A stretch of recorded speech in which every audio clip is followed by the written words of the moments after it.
that we're going to be talking about is email marketing and Canva. I also have real assets that I'm going to be providing you in the chat later on. So we're going to dive into actually creating content together after we go over the basics of email marketing and what makes a good email. But before we dive into all that, I want to bring you to the featured business classes for the month of August.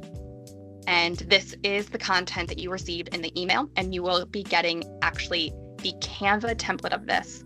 So you can duplicate this work and you can brand it to your own brand. So the assets that you receive are non-branded. We do not put the Coterie logo on it. But again, the colors might be different, the font might be different, and we want to make sure that this is as accessible as possible for you guys to post and use that matches your story and your message and your brand and something that you know will resonate with your audience. CJ, if you could put the August content landing page link in there, because there's also content on that page that you can download aside from the assets that you're going to be getting in the Canva link. You can also download an email template and ideas for a social media caption. So you'll see that link in the chat.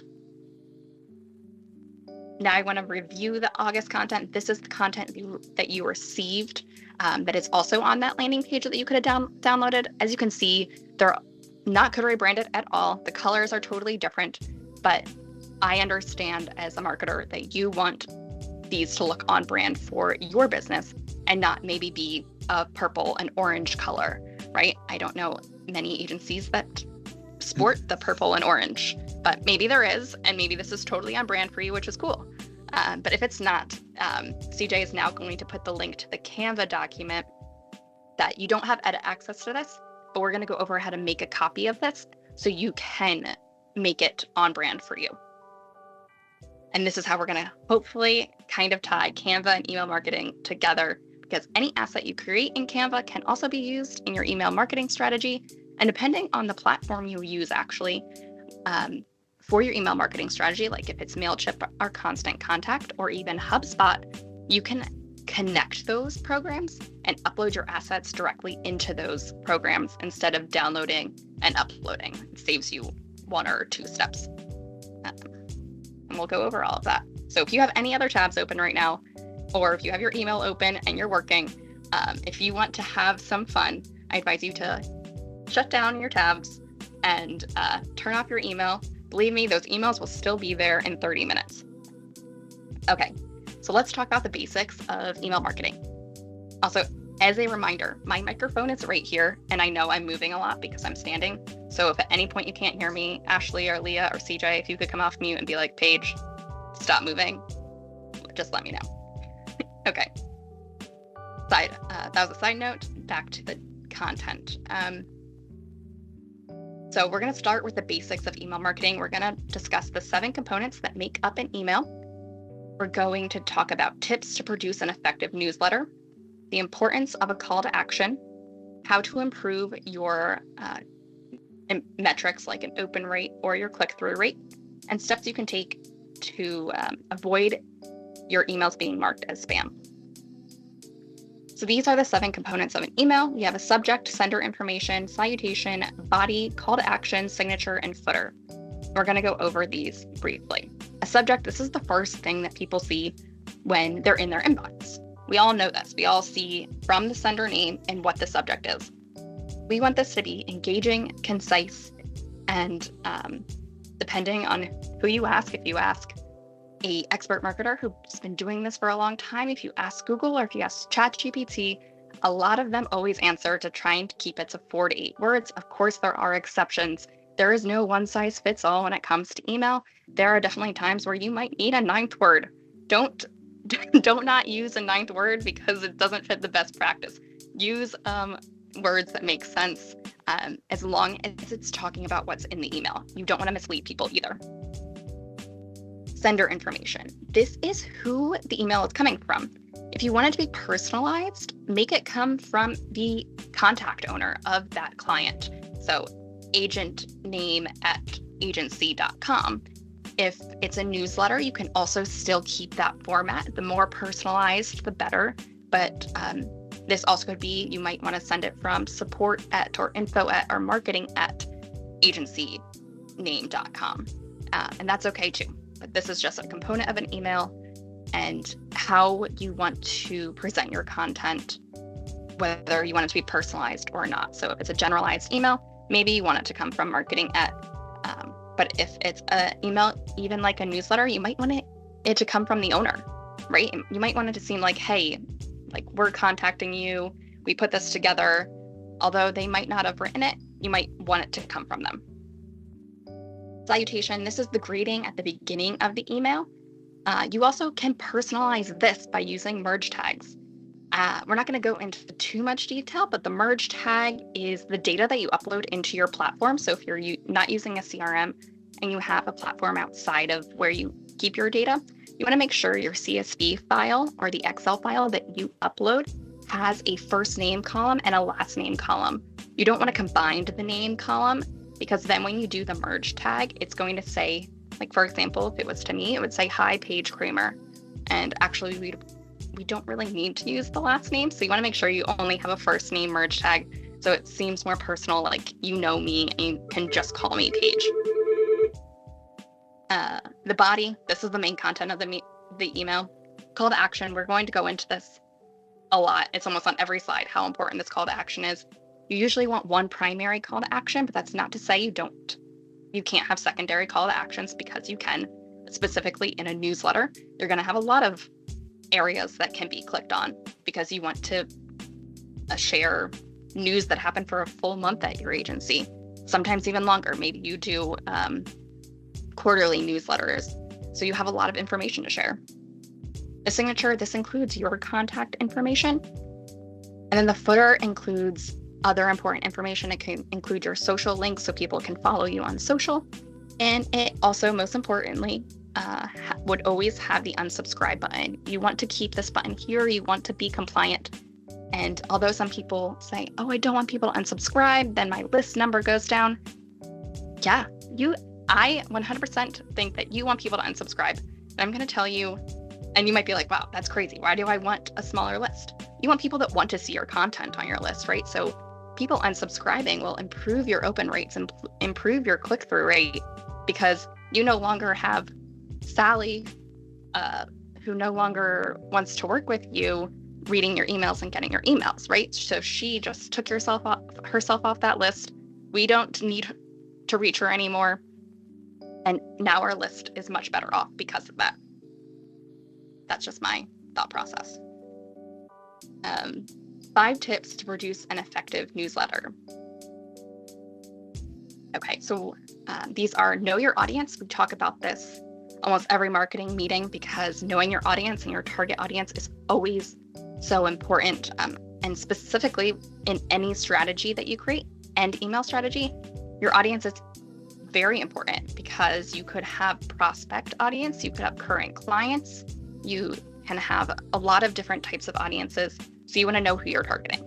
But for the example of the newsletter, you most likely are targeting all of them, unless you have separate newsletters, which is a lot of work and it might not be for everyone, but you could have separate newsletters for current clients and prospects. But for the most part, your newsletters probably go to your whole contact list. Keep it concise. Always, people are busy. You are busy. I'm scanning emails. So a good layout when it comes to an email really helps. Having header text, short content, some images, and clear call to actions help me stay engaged with a business that is sending me emails.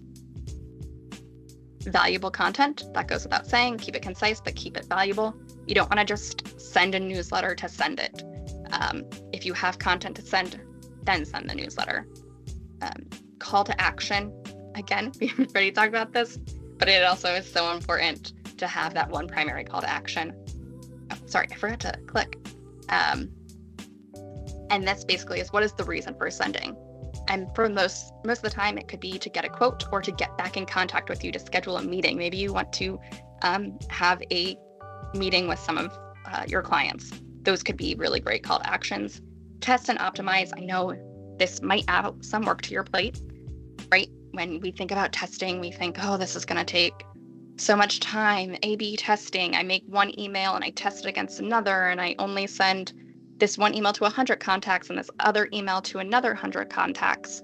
But if you do it consistently for 3 months or for 3 times, you may have a better understanding of who your audience is. And then that last time you do it, you may have an email template that got you, maybe you're at a 20% open rate, to a new email that's getting you a 30 to 40% open rate. And then you just duplicate it from there. You don't need to test it every single time. Just find something that maybe helps improve some of your metrics. Okay, call to actions.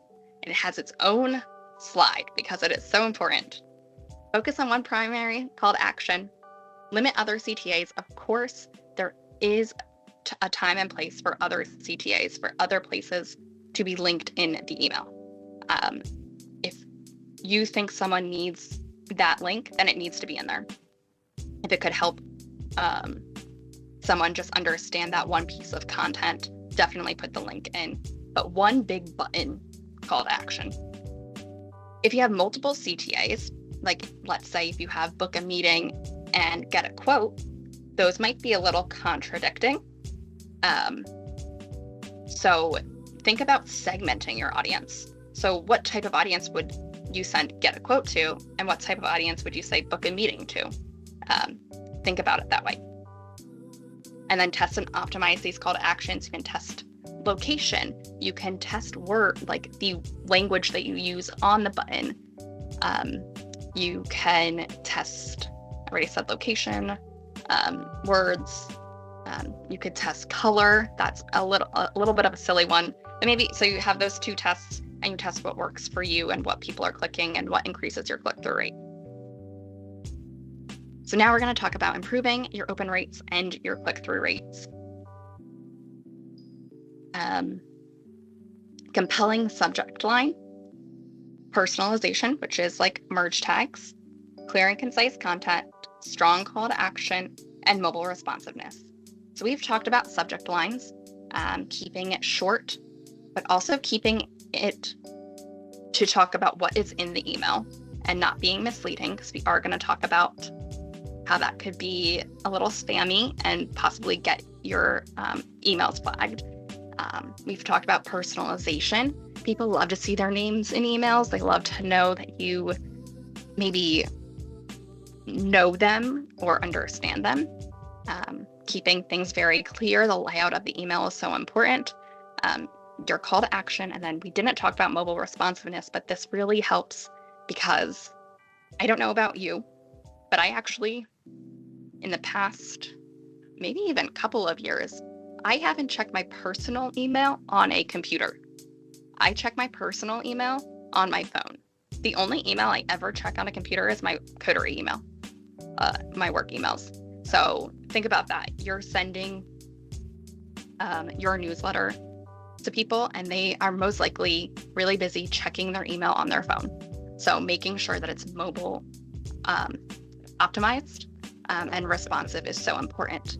Your email platform that you use will help you with this. Most of the time, if you choose a template that platform created, that means that they most likely probably optimized it for mobile. But you can always preview an email. Highly, highly recommend always sending that preview to yourself, checking it on your phone, and just checking it on desktop.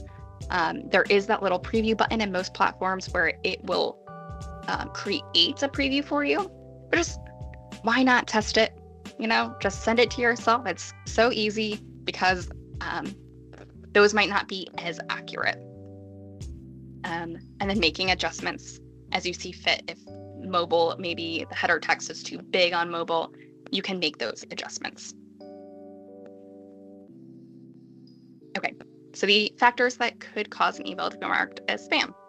We talked about this: misleading subject lines,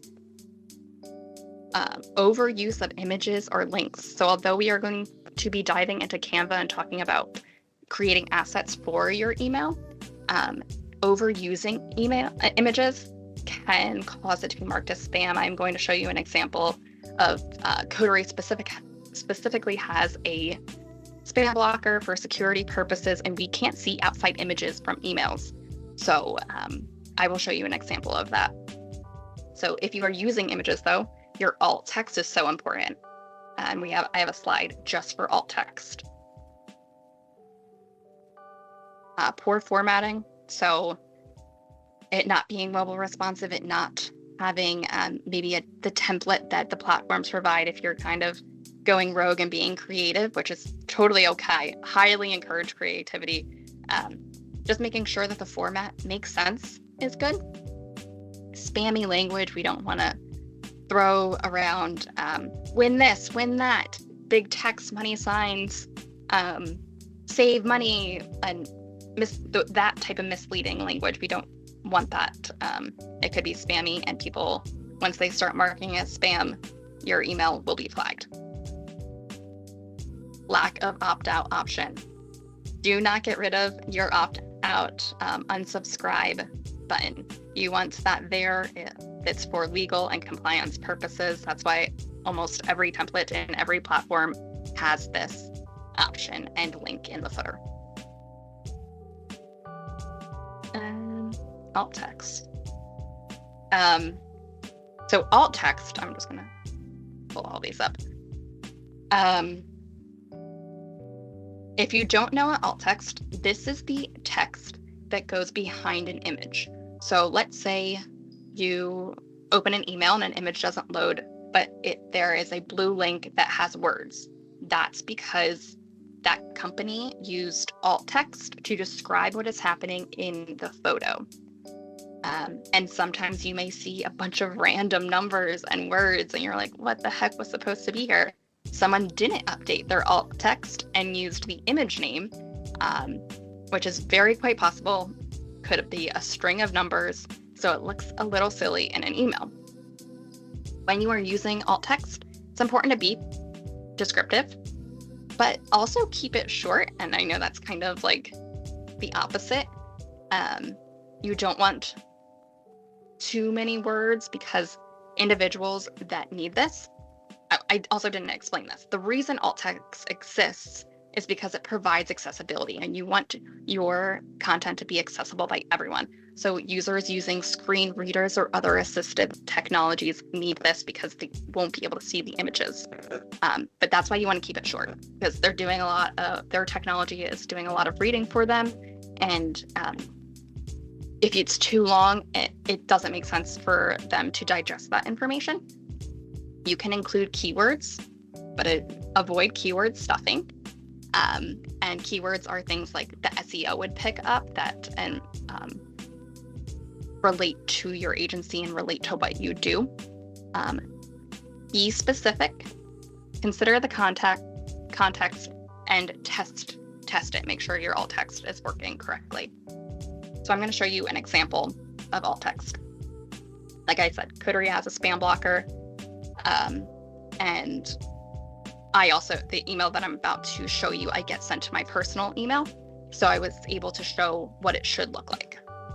So this was from my Coterie email, and it says, don't download these external images. But this is the image that's supposed to be shown. So I want to go backwards and just digest this one screen. It says SpongeBob SquarePants digital activation in Roku City. Very descriptive, right? Because this content is about Roku. You can see the next slide down. This is about Roku. Notice how the alt text doesn't say SpongeBob SquarePants, Squidward, and Patrick Star in Roku City with a Paramount Plus sign. Whoa, that'd have been a lot to digest and very irrelevant. SpongeBob is the leading character, so saying SpongeBob SquarePants.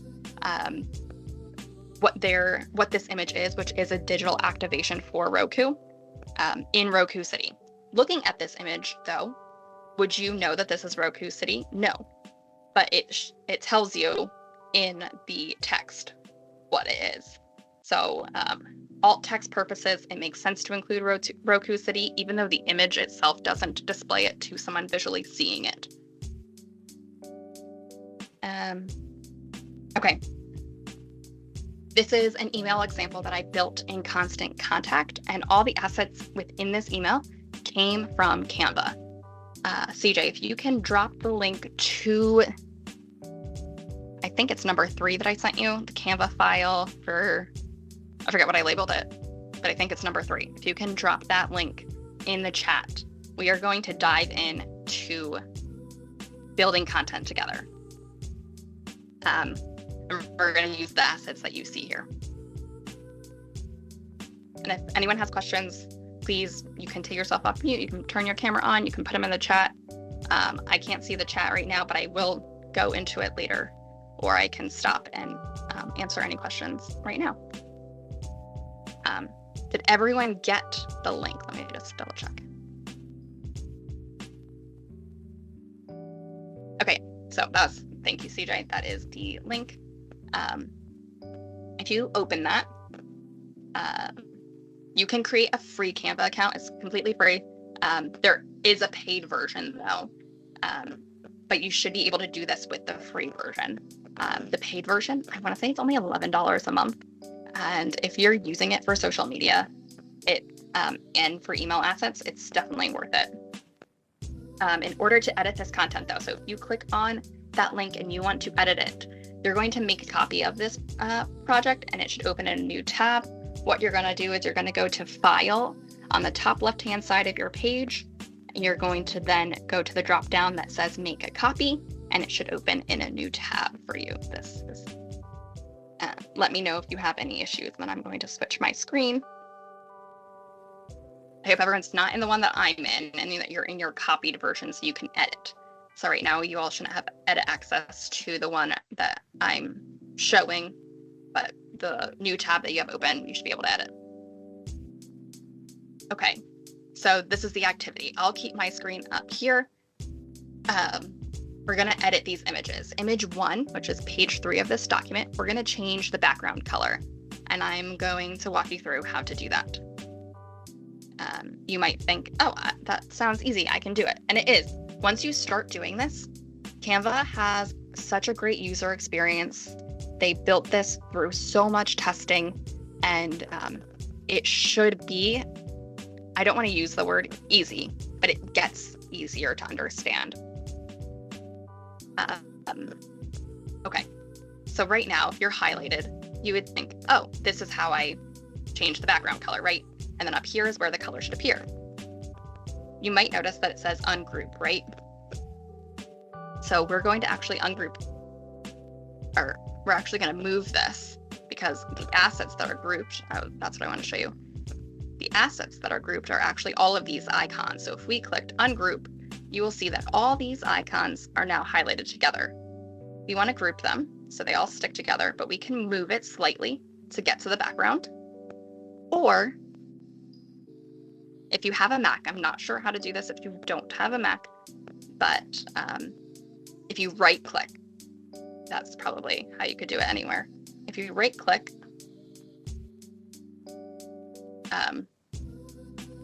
you'll see all of this pop up, and you can click Layer, Show Layers, and then you can scroll down to the background. Now the background is selected, and I can see that it's this light gray, and I can change the background color. I highly recommend, if you have the paid version, update your brand kit. So all of your colors are here for you. So if I was doing this Coterie style, I would choose one of our primary colors as the background. I'm gonna keep it the gray, but that's how you would change the background. Okay, the next thing we're going to do, on image 2, we're gonna change the colors of the icons. So these icons are not grouped together, so we can change the color. And you might be like, oh my goodness, Paige, I don't want to change the color of all these icons. There's like 8, 9 of them. That's a lot of work. If you click one and you change the color, let's say we want to make it this red, you'll notice that when I changed it to red, at the bottom of the left-hand side of my screen, underneath the color section that's pulled out, it will say, turn everything that's on this project, on this page, the gray color to the red. I'm going to click Change All. Now you may notice that the background of this fichla also changed because it was gray. We can easily change that one thing back. The other option is if, let's say, you really, you're concerned that changing that color through the whole entire project is going to affect a lot, you can highlight them all by hitting the Shift button and clicking on all of just the icons. Now all of them are highlighted, and we can change them.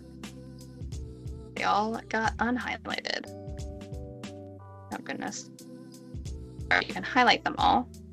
They all have to be the same color to do this, and that's why I'm running into these issues. But basically, if you highlight them all, oh goodness. This should stay up there, and it should change the color for you. The next task is on image 3, page 5. We are going to replace the graphic that is on this page. This is also known as an element, which all of these tabs are really important, and I've laid them out on page 8 of this document. And you can you can search elements, we can search dogs, and we can find new graphics, and we can replace it like with this one. Maybe we'll want to delete this one, and we can add this back in. And notice how the purple lines are popping up. Those help you see when something's centered. When the line goes up all the way, that means that it's centered with the content on the page. And then on image 6, or page 6, image 4, we're going to change the font and the effect on the font. So we would highlight the font. And again, if you upload your brand kit, you'll be able to find just your brand fonts. But let's say you wanted to keep it a script and you don't have a script in your brand font, you can choose a new one. I kind of like that. You can play around with it, make it larger, make it smaller, increase the size, decrease the size. If you want to make it really specific, you can decrease the size up here. And then to change the effect, so right now it's showing a drop shadow, you can actually change that here, and you can add, like, let's say an outline might be nice. You can change the thickness, the color. There are a lot of possibilities. Okay, so that was editing those images. Now we're going to go into the email assets section, and we're going to do a similar-ish activity. So if we go, this email I showed you before, all of these assets are in this project that I shared with you, starting with this image of this dog, and from there, and then this image of this dog.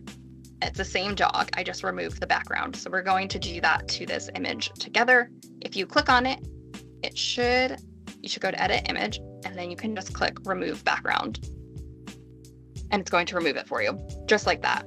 And now you may say, okay, well, now it's on a white background, right? So how did we go from, I hope my tabs are switching too, by the way, because right now I'm showing an email.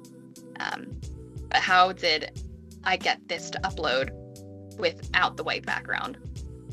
When you go to download this image in the share area, you are going to make sure that you check transparent background, and it will download as a transparent background. So it's only the outline of the dog, and when you upload it anywhere or use it anywhere, it is just that outline, and it's basically just like an asset or a graphic that doesn't have a background, and you can put it anywhere you want, and it will blend into whatever background you want to put it on.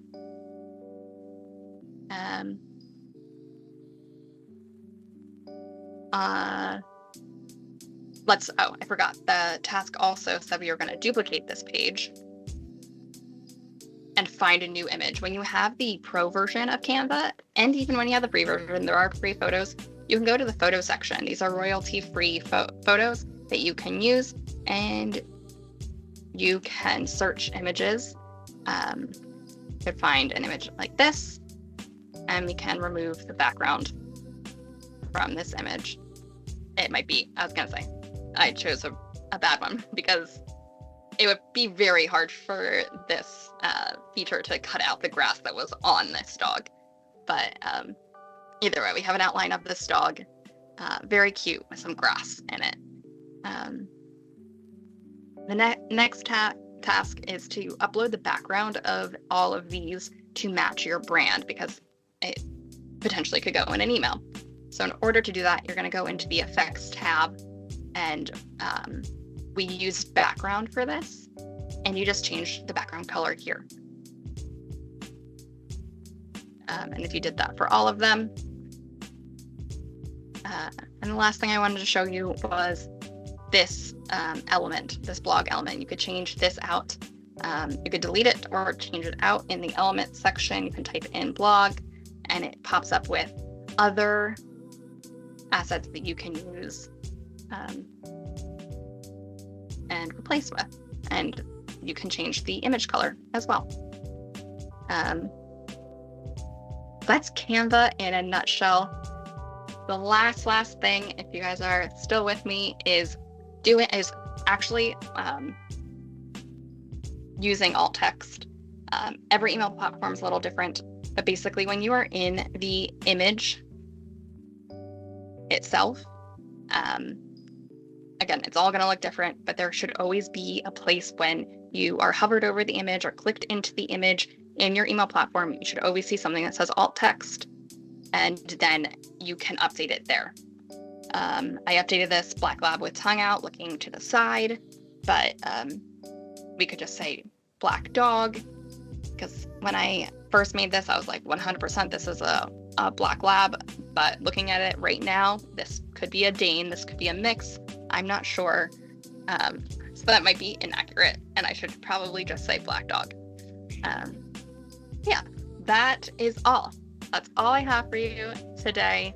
I hope this was super helpful. I know I went a little over time because I wanted to save 15 minutes for questions,